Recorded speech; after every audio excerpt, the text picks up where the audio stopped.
Hello, this is Recovery Diaries in Depth. Each week, we'll bring you a Recovery Diaries contributor, folks who have shared their mental health journey with us through essay or video format. We want to see where they are on their mental health journey since initially being published on our website. Our goal is to continue supporting our diverse community by having conversations here on our podcast to follow up and see what has shifted, what has changed, and what new things have emerged. We're so happy to have you along for this journey. We want to remind you to follow our show for new and back episodes at recoverydiaries.org. There, like the podcast, you'll find stories of mental health, empowerment, and change. You can also sign up for our mailing list there so you never miss a new podcast episode, essay, or film. And you can find this podcast pretty much anywhere you get your podcasts. We appreciate your comments and feedback about our show. It helps us improve, make changes, and grow. And of course, make sure to like, share, and subscribe. So welcome to this episode of Recovery Diaries in Depth. This episode is going to be a little unusual, a little fun, a little exciting, a little different. Usually on the show, I interview a human being, some carbon-based form of life who has lived experience with mental health challenges, and we have a conversation. Today, I'm going to be interviewing a non-human being. It's 2025, Brave New World and all that kind of stuff. So I thought I would interview Chat GPT. Or maybe it's Chat GPT interviewing me. I'm not really sure. Who's really sure of anything these days? But what I did was ask Chat GPT what kind of questions it would have related to suicide prevention, mental health awareness, and mental health advocacy and storytelling. I thought, gosh, these are all really human issues. What would artificial intelligence have to ask that could be of value related to these topics? And I mean, full disclosure, I hate AI. I think it's awful and ick and yuck and gross. So I was very trepidatious about this. However, it did yield some pretty good questions, and some questions that I thought you might be rolling around in your mind too. So without further delay, let's just get into this. Mental health advocacy and suicide awareness and prevention are very, very important to me personally and organizationally here at Recovery Diaries. Many of the individuals who write essays for us or about whom we've made films have struggled with suicidal ideation. I have myself. Some people have made attempts. Some are suicide loss survivors. So those things go hand in hand. And I think it's essential that we talk about suicide and its prevention. And those were the first questions that I asked ChatGPT. And the first question was a very good one. What are some common misconceptions that people have about suicide? We could do an entire episode. We could do an entire series of episodes just on this one question. But here we go. I think the most common and pervasive and persistent misperception that people have about suicide is that it's not going to happen to them. And I'm going to let that sink in with a little healthy pause.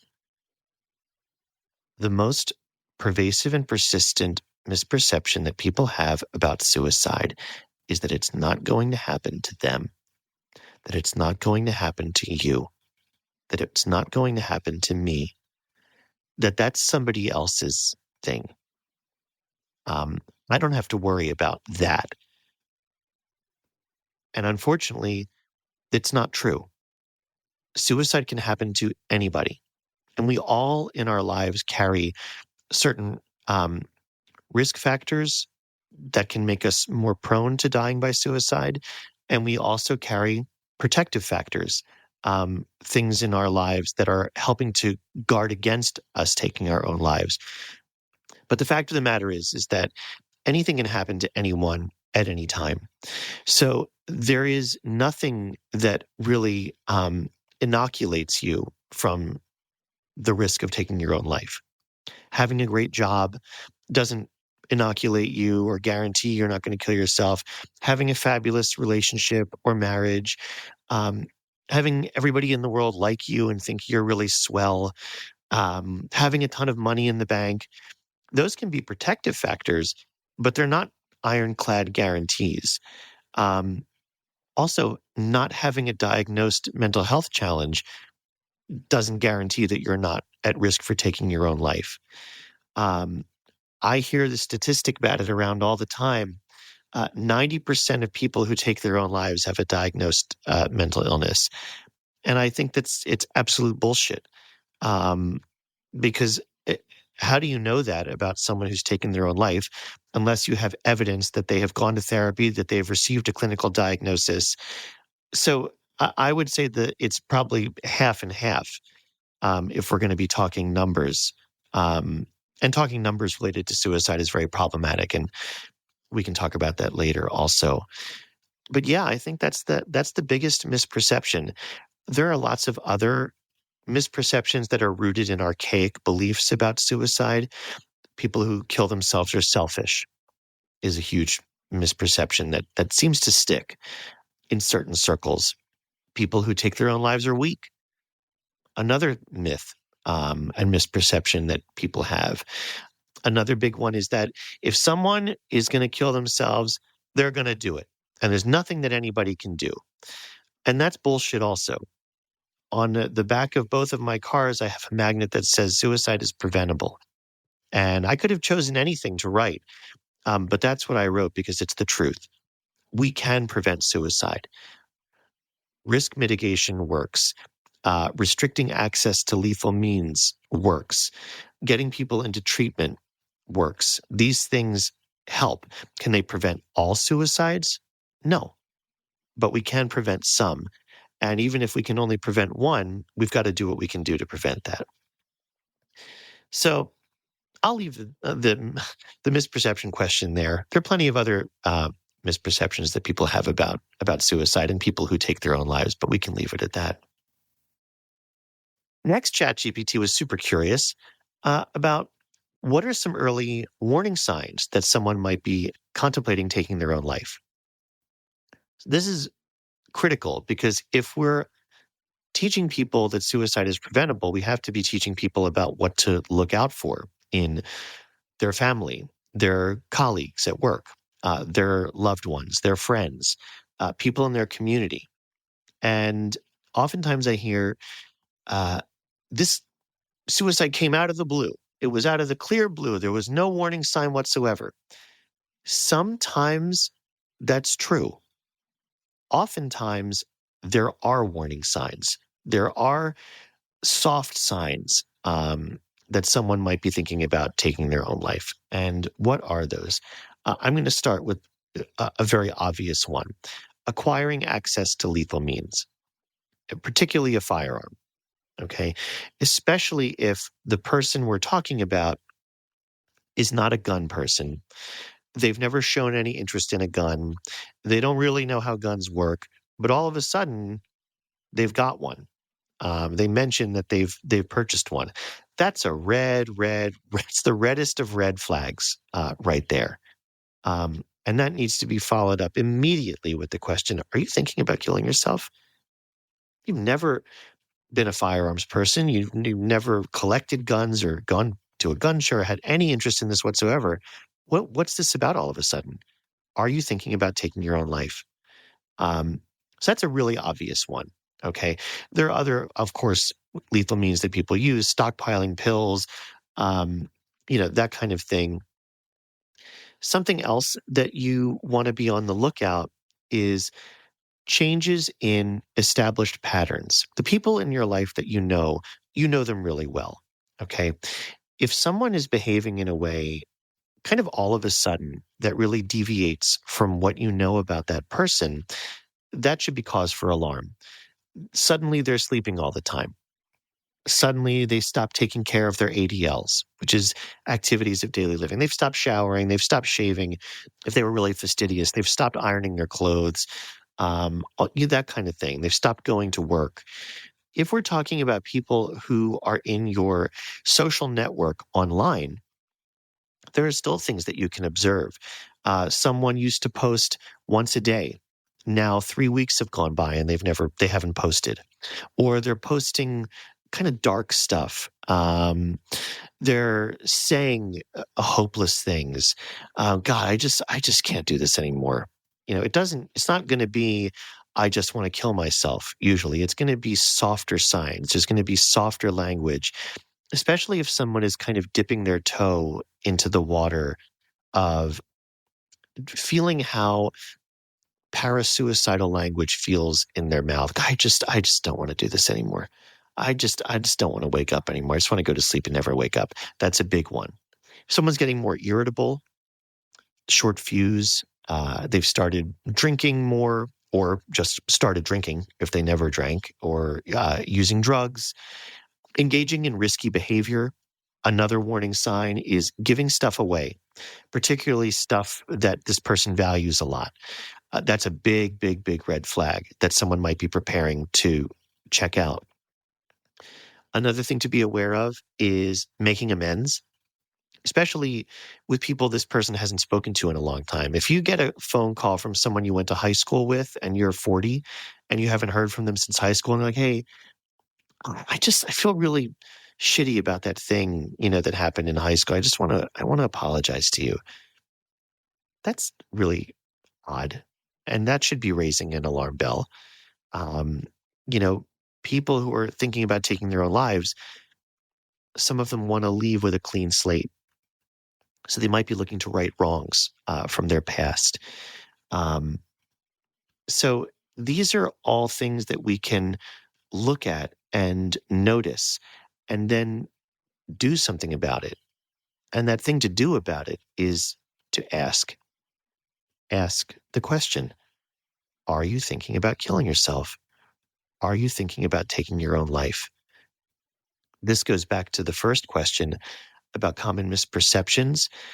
I think maybe one of the biggest misperceptions or myths related to suicide is that if you mention it, it's going to put the idea into someone's head. And that's completely false. Um, what asking someone if they're thinking about taking their own life does is it's showing that you care. It's an act of love, really, is how I like to talk about it. So extending that to another human being in conjunction with, hey, I've noticed such and such. I've noticed you aren't coming to work. I've noticed we don't hang out anymore. I noticed you don't call anymore. I noticed you don't pick up the phone when I call. Are you okay? Are you thinking about killing yourself? Coupling the question with what you've observed, it's incredibly powerful. And if they're not thinking about it, they're not thinking about it. Great. But if they are, chances are they're going to open up and let you know. Um, because you have communicated that you are open to hearing that and that you care about that person. It's incredibly powerful. Chat GPT bringing it home with the suicide questions with what are some tangible ways, 50-cent word for Chat GPT, tangible. What are some tangible ways to reduce suicide? I talked earlier about reducing access to lethal means. And when we think about lethal means restriction, we'll talk about firearms first, because I think that's the easiest way to understand. And it's the thing that people have in their homes. And just point blank, haha. It's the easiest way to kill yourself. And 9 times out of 10, using a firearm is going to be fatal, right? Whereas attempting suicide with some other lethal means has a much lower fatality rate than a firearm does. Using a firearm, chances are you're gone. Okay, there's no coming back from that. So if we talk about preventing firearm suicide, It's kind of like, how do I not get pregnant? Don't have sex. That's the surest way, right? But if you're going to have sex, do it this way. So it's the same thing with firearms. How do I not die by firearm suicide? Don't have a fucking gun in your house. That's a pretty easy way, right? To not die by firearm suicide.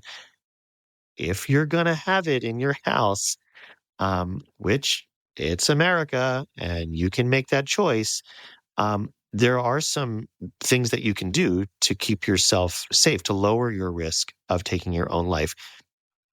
I will say this, simply having a firearm in your house raises your risk of dying by suicide and the risk of everybody else in your house of taking their own life. I'm just providing that as a piece of education.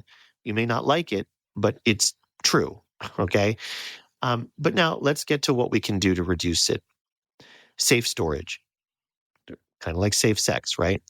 But what does safe storage mean? Safe storage means really two things. It's locking up your firearm. Okay, that's the first thing, but also unloading it and locking the ammunition separately.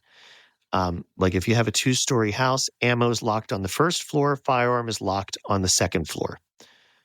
What does that do?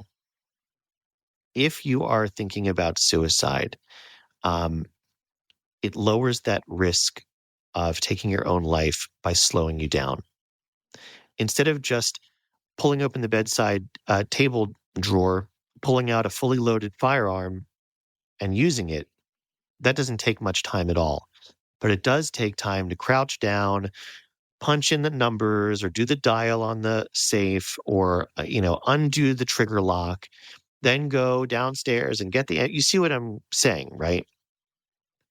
And in that time that you're slowing down, every second added is a second that you can reconsider your actions and not take your own life.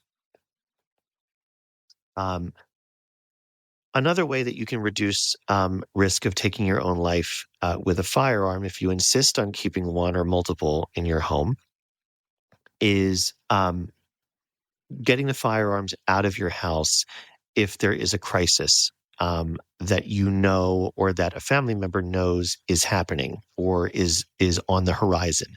For example, you're being evicted. Your house is being foreclosed on. If you are, having a very stressful domestic situation, if you just lost your job, that's a perfect time to get your firearms out of that house. And you can voluntarily surrender them at like your local sheriff's office. You can voluntarily surrender firearms at certain gun ranges. It would be great to have that information ahead of time if you're a firearm owner who A, has mental health challenges, or B, just if you're a firearm owner, period. Because as I said at the beginning, suicide ain't just about mental health. It's also about life crises. Things come up for people, and we may or may not have the wherewithal to cope with certain news or certain life situations or certain happenings. And why wouldn't you get these lethal weapons out of your house during a period of instability? That's a question I think people need to answer. So temporary safe storage, it's another way that can really save your life if you're a firearm owner. That's what I have. Or should I say that's what Chat GPT has about suicide prevention. I'm going to move now to talking a little bit more about Recovery Diaries. As you know, you're listening to Recovery Diaries in Depth. That is our mental health podcast. Recovery Diaries is an online mental health storytelling platform.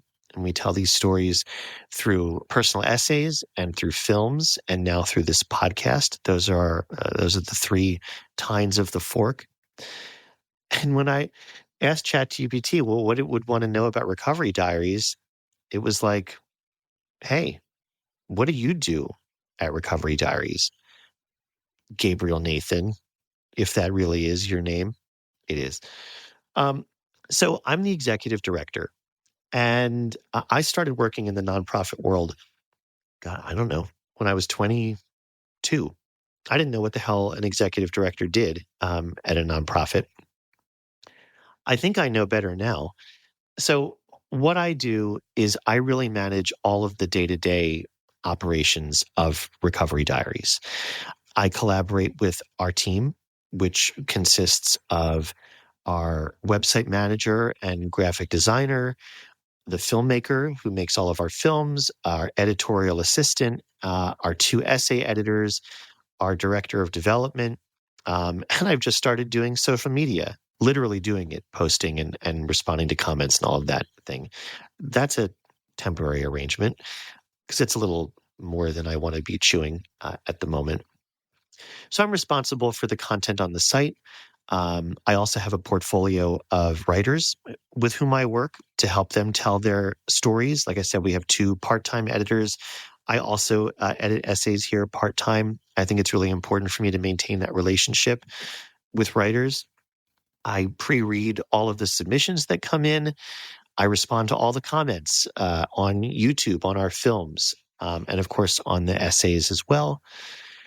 I oversee fundraising efforts. We're a nonprofit, so if you're sitting on a wad of cash right now and it's really uncomfortable, you can give us some. That would be fine. I'm also temporary president of the board of directors, and so I run the board meetings. That's, like I said, that's temporary. And yeah, I'm also, I guess, quote, the voice. Well, I'm really the voice right now on this podcast, but the voice of Recovery Diaries on our social media, on the site in terms of, like, I wrote the guidelines for people to read before they submit essays. That's in my voice. I'm really responsible. It's kind of the buck stops here sort of thing, I guess. And that's a heavy lift. And it stresses me out because I live with mental illness. I have an anxiety disorder. And having a lot of responsibility is kind of activating. But it's, it's not like a poor me thing, but it's true. And I also have depression, which is difficult when you have a lot of responsibilities and things to do and things that need to get done at certain times. And I also have obsessive compulsive traits. So that's challenging sometimes because there are things that I want done exactly a certain way, and it's not always going to happen like that. And that can be challenging. I don't know if Chat GPT was interested in hearing all of that, but that's the answer I gave. Maybe this is Chat GPT giving me a little side eye, but it was curious as to how do mental health stories help people? I guess it's sassy if I read it like that. It could just be, how do mental health stories help people? And it's slightly less sassy. I think that mental illness does a couple really nasty things to people. One of the things that it does is it tells you that you're the only one who feels like this, and it's very isolating.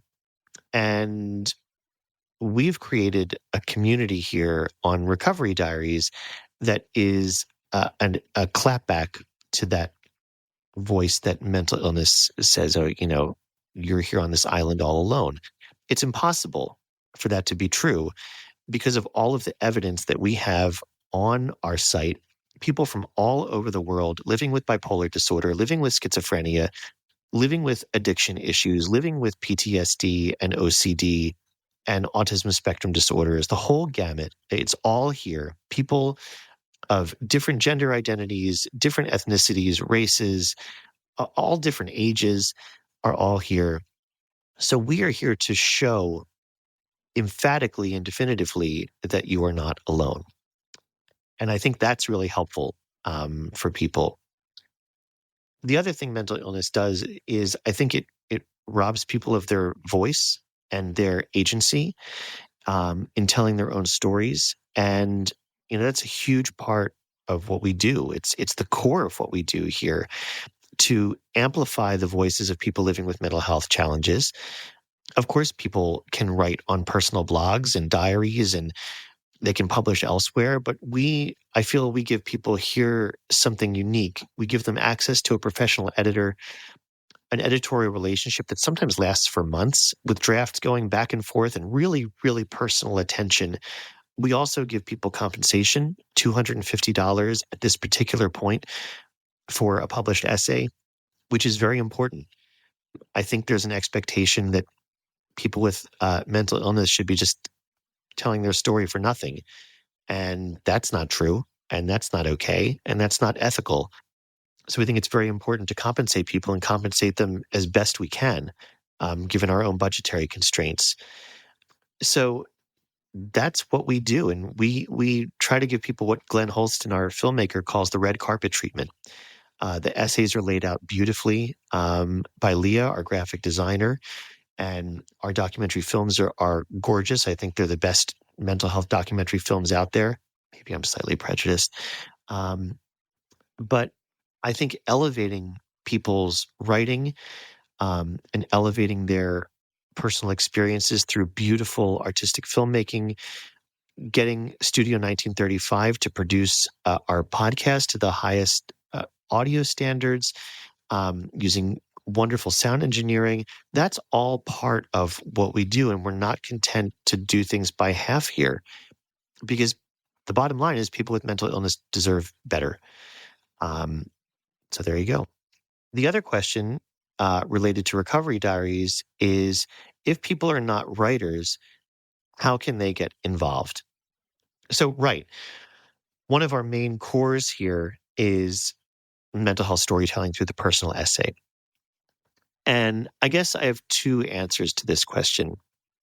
For a long time, I told myself a story. Well, I'm not a writer because I don't work for the New Yorker or the Atlantic or some other publication where I'm on the payroll and they're paying me on the regular to write.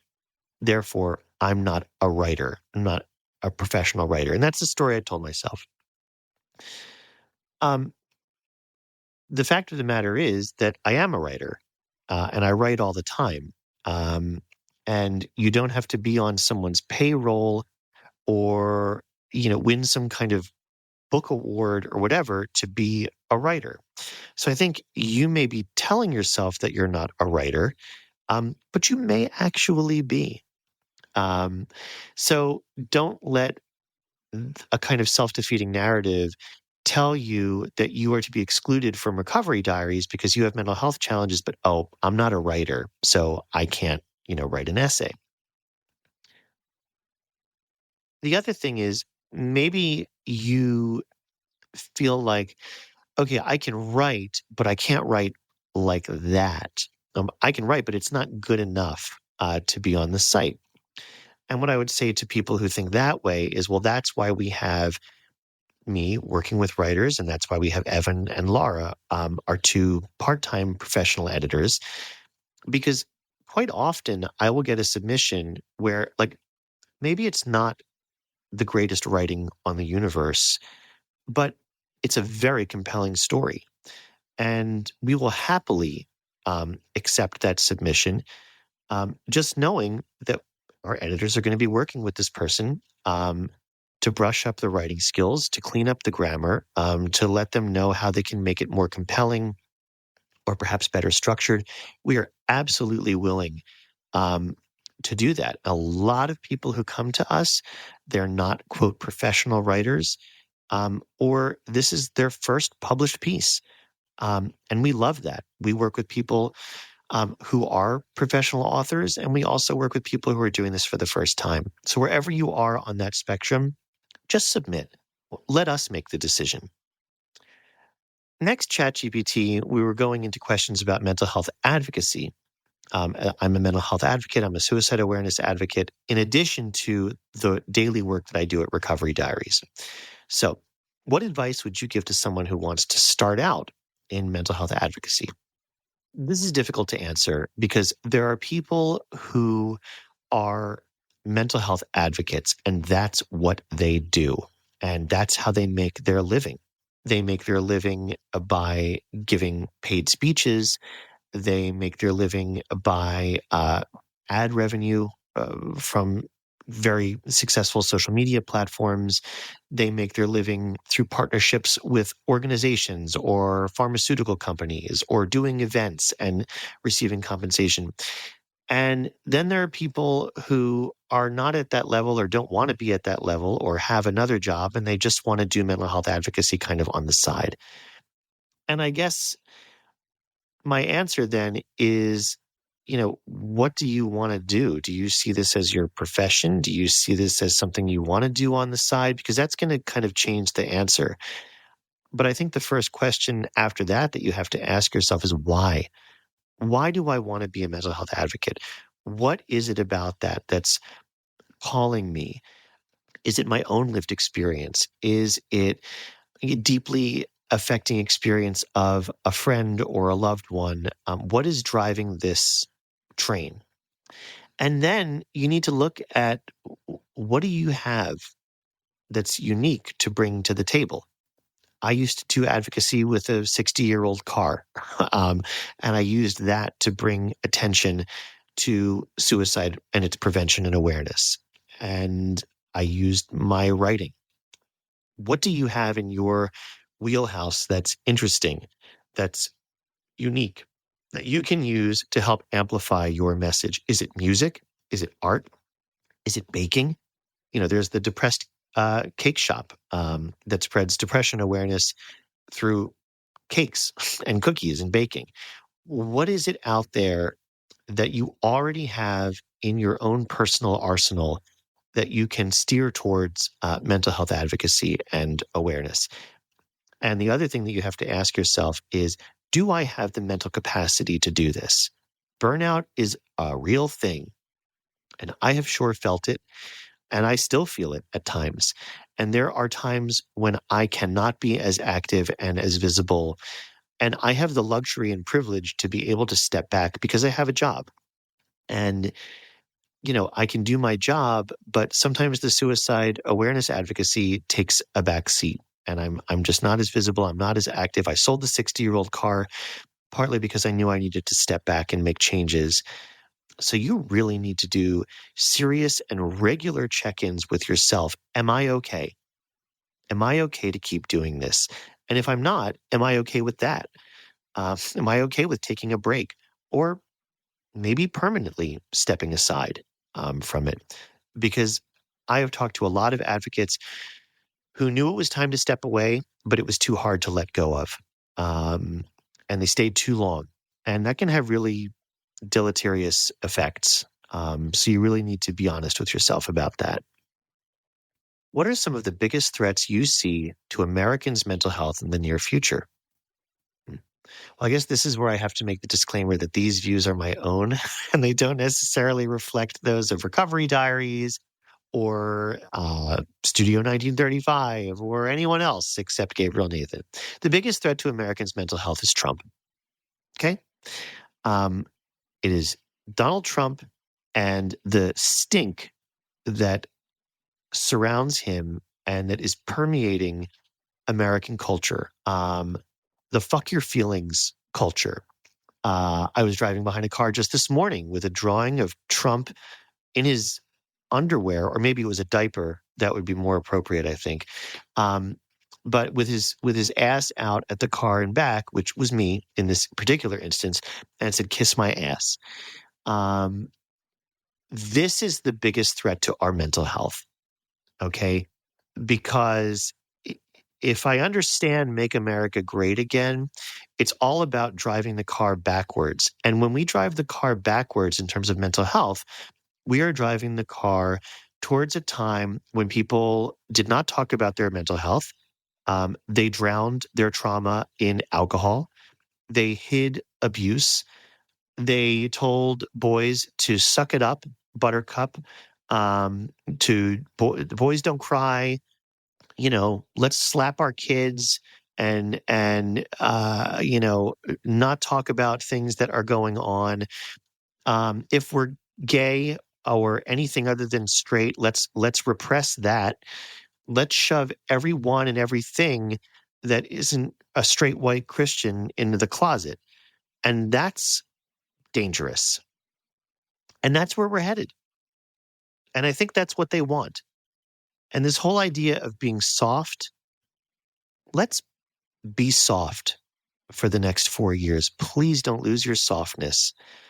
Because if we get hardened towards what is happening and we become cruel and mean-spirited and it's fuck your feelings left and right, we're going to be in really, really, really big trouble. We have to be talking about mental health, and we have to be doing it in an empathic and loving and caring way. And I'm going to bring this back to suicide prevention for a minute. The best way to let someone know that they can let you know if they are thinking about suicide is being a non-judgmental, open, loving person. Someone who is not prejudiced, someone who is not antagonistic, someone who is not sardonic or flippant, someone who is soft. People who are suicidal come to soft people to let them know. They don't come to assholes. Okay? So just don't be an asshole.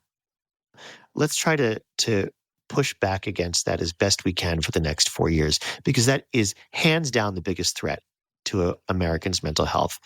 And going along with that is, of course, softening restrictions around firearms, which is going to make firearms much more easy to get, and they are going to get into the hands of suicidal people, and we are going to see firearm suicide rates rise dramatically in the next 4 years, particularly in red states. Why is mental health advocacy important to me personally? I think you can probably figure that out by now if you've stuck with this episode the entire way. I live with mental health challenges. A lot of people whom I love live with mental health challenges. My aunt killed herself at a psychiatric hospital in Israel.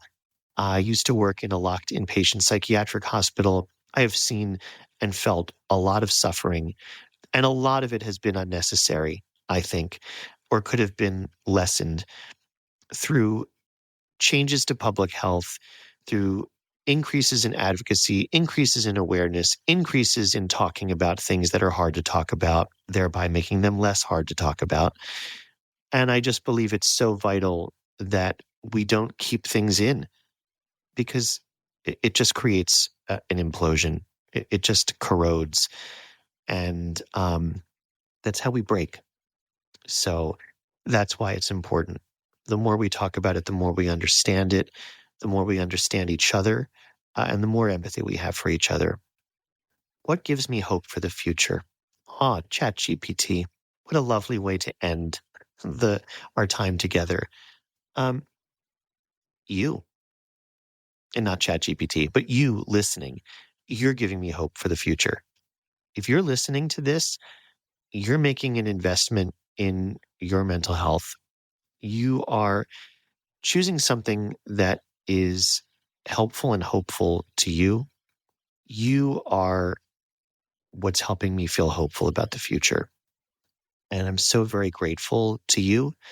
I'm grateful to the team here at Recovery Diaries.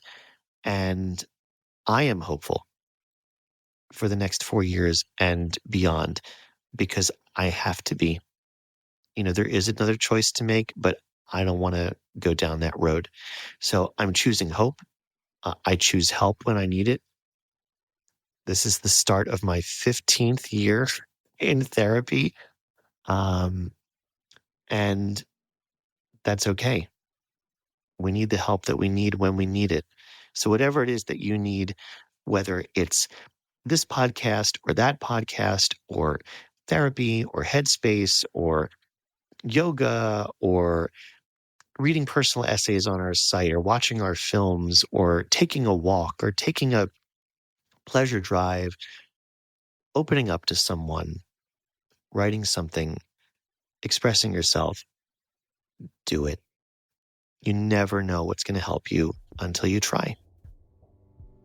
So try it all. And thank you so much for joining me. I'll see you next time. Before we leave you, we want to remind you to check out our website, recoverydiaries.org. There, like this podcast, you'll find additional stories, videos, and content about mental health, empowerment, and change. We look forward to continuing to grow our community. Thank you so much for being a part of it. We wouldn't be here without you. Be sure to join our mailing list so you never miss a podcast episode, essay, or film. I'm Gabe Nathan. Until next time, take good care.